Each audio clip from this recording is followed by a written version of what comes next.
When I first moved into Maple Ridge Estates, I thought I'd found the perfect place to settle down. It was a quiet, manicured neighborhood filled with neat lawns, identical mailboxes, and neighbors who waved as they walked their dogs. Every home looked like it had been cut and pasted from a magazine ad. Mine was no exception, at least not at first. I had bought one of the smaller houses on the corner, a modest single-story home with faded blue shutters and an old oak tree that shaded most of the front yard. It wasn't flashy, but it was mine. And after years of renting cramped apartments, that alone made it feel like a palace. I spent the first few months fixing up the inside, repainting walls, and updating fixtures. I wasn't in a rush to tackle the exterior. The lawn could wait, or so I thought, because that's when she appeared. Her name was Linda, but everyone in the neighborhood referred to her by another title, one that rhymed with Karen. She lived directly across the street in a massive 2-story house with perfectly trimmed hedges and stone lion statues guarding the entrance. Her home looked like it had been staged for a real estate brochure, and she made sure everyone knew it. First, I tried to be polite. I waved when I saw her. I smiled when we crossed paths at the mailbox. But she wasn't the kind of person who appreciated friendliness. She appreciated control. And it didn't take long for her to decide that my home was beneath the standards of Maple Ridge Estates. It started with small things.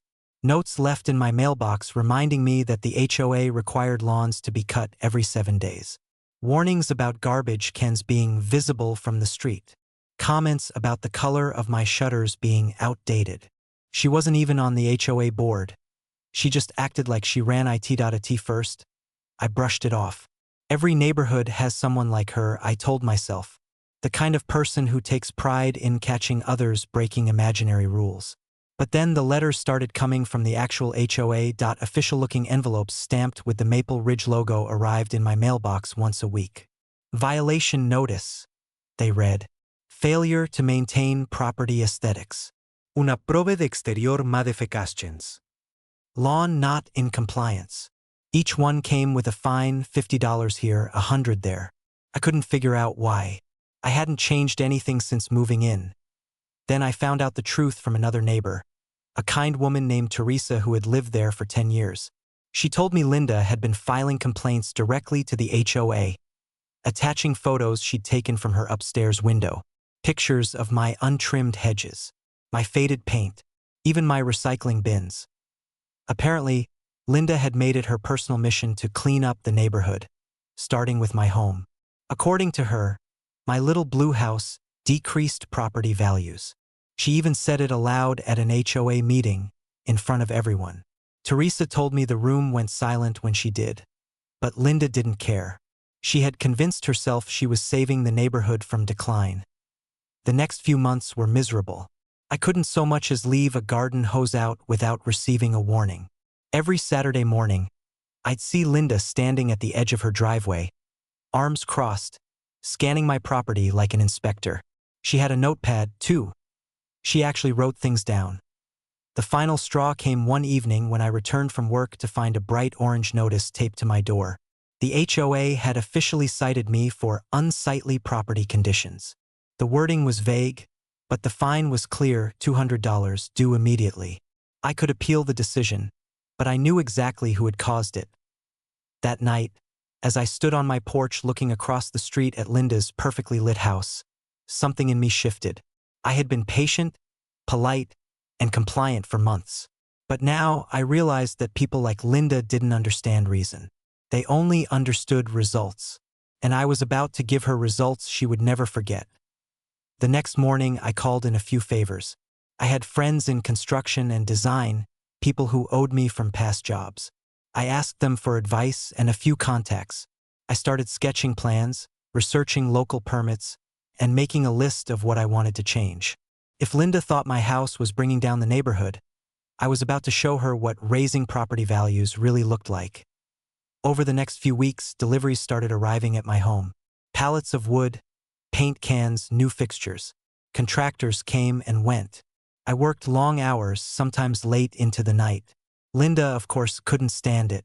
She complained about the noise, the trucks, even the dumpsters. She called the HOA multiple times, but I had done my homework. Everything I was doing was fully permitted and within community guidelines. From her window, she could only watch as my house began to transform. The faded paint disappeared, replaced by a sleek modern finish. The sagging porch was replaced with cedar decking and black railings. I added landscaping lights, new flower beds, and a custom walkway. Every improvement was meticulously planned to fit within the HOA rules. Rules I now knew better than she did. By the end of the month, my once unsightly house looked like a showpiece. Neighbors who had barely acknowledged me before started stopping by to compliment the transformation. Even the HOA board members dropped by to tell me how impressed they were.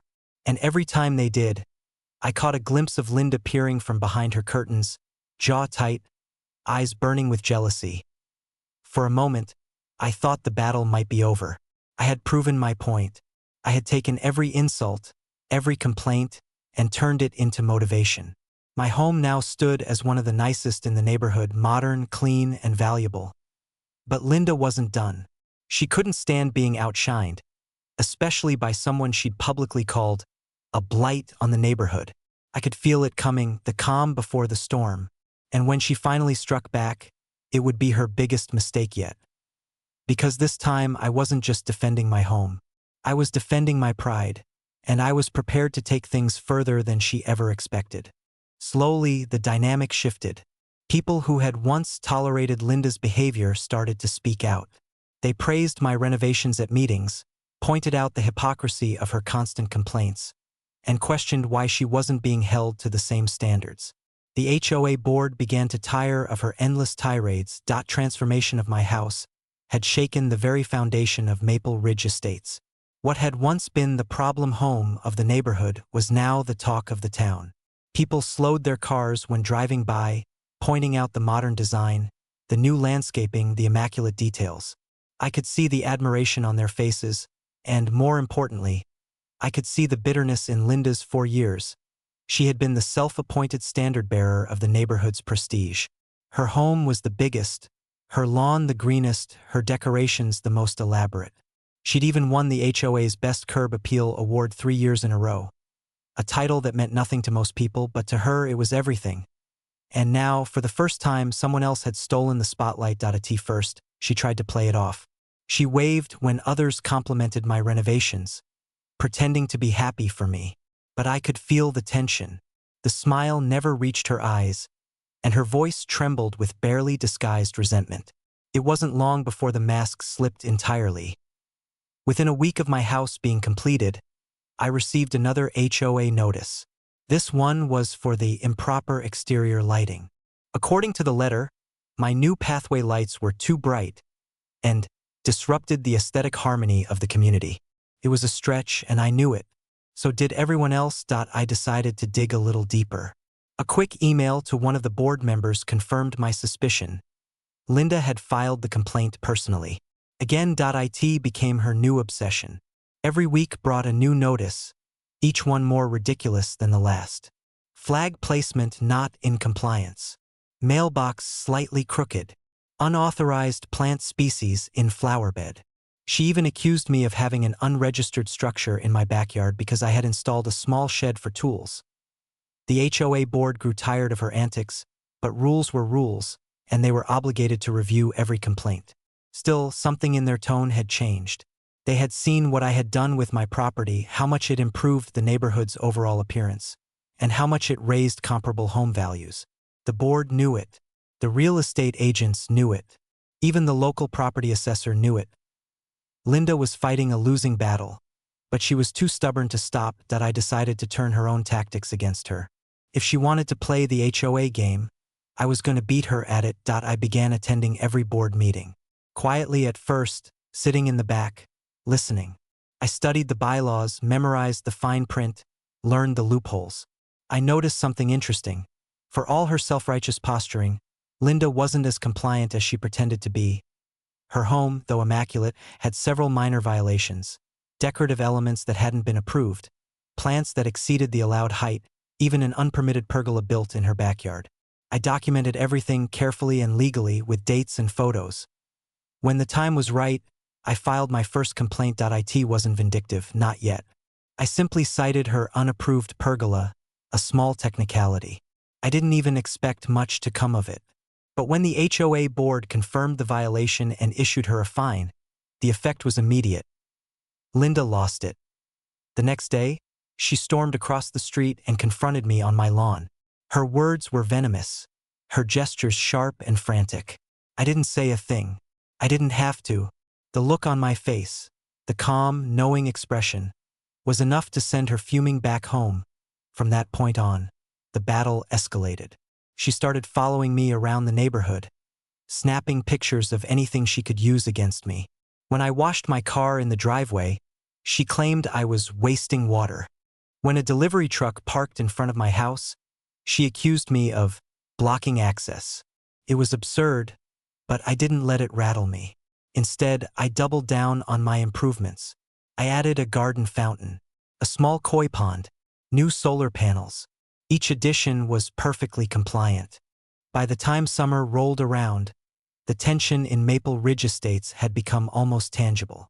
The neighborhood that once whispered about minor landscaping choices now buzzed with quiet speculation about a single rivalry: mine and Linda's. People stopped pretending not to notice. They watched from their porches as our feud played out like a slow-motion chess match, each move calculated, each counterstrike deliberate. But by now, I wasn't driven by anger anymore. What had begun as a defensive battle had turned into something else, something almost satisfying. I had learned the system, mastered it, and, in a strange way, outgrown it. Linda still saw the neighborhood as a status symbol, but I had started to see it as an opportunity. After the renovations, my home wasn't just beautiful, it was valuable. Real estate agents had started leaving notes on my door asking if I was interested in selling. They said my home had become the model property for the area. One of them even told me that potential buyers were specifically referencing my house when describing their dream home. It got me thinking. Linda's property had been sitting on the market for months without a single serious offer.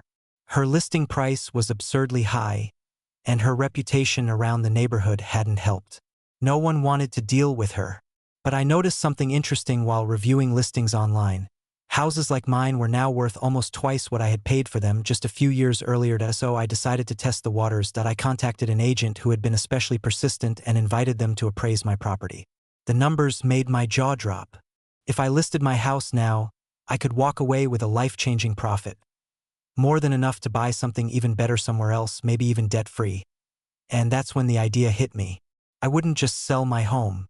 I would use my success to publicly expose Linda's hypocrisy and, in the process, completely undermine her little empire of control.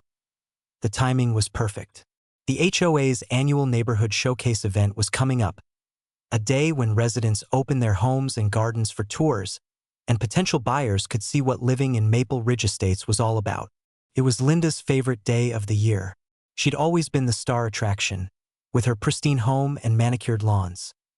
This year, though, things were different. My house had been added to the tour by popular request. The HOA had even used a photo of it on the promotional flyers. I could only imagine the fury that must have caused her. The morning of the event, I stood by my porch as visitors began arriving. They walked through my home, admiring every detail, taking pictures and asking questions. The compliments poured in, but what really mattered was the moment Linda arrived. She tried to act indifferent, strolling up the walkway with a fake smile plastered across her face, but the twitch in her jaw gave her away. I greeted her warmly, and though I said nothing out loud, I didn't have to. Every compliment she overheard from others was a dagger. Every mention of modern design and perfectly balanced aesthetics twisted the knife deeper. By the end of the day, word had spread that my house was the highlight of the event. The HOA board even hinted that it would receive next year's Best Curb Appeal Award, a title Linda had guarded for years. But I wasn't done. The next morning, I put my house on the market. And not quietly either. I made sure everyone knew. I posted the listing on the neighborhood's online forum, complete with professional photos and a detailed breakdown of the upgrades. The price?